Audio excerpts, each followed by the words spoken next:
वडगाव इथल्या गडभटकंती दुर्ग संवर्धन संस्था आणि पुण्यातली शिवदुर्ग संवर्धन संस्था गेल्या 10 वर्षांपासून मावळ तालुक्यातल्या तिकोना किल्ल्यावर विकासाची छोटी-मोठी कामं करतात आणि यावेळी कोणत्याही सरकारी मदतीशिवाय केवळ लोकसहभागातून गडाचा संपूर्ण कायापालट करण्याचा ध्यास या संस्थांनी घेतला। बालेकिल्ल्याकडून वर जाणाऱ्या पायऱ्यांचे दगड ढासळले होते।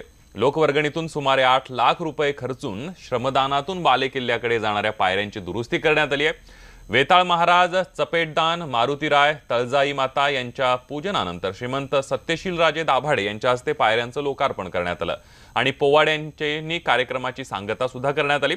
गडकिल्ल्यांचं संवर्धन होणं काळाची गरज असताना या संस्थांनी उचललेलं पाऊल कौतुकास्पद आहे।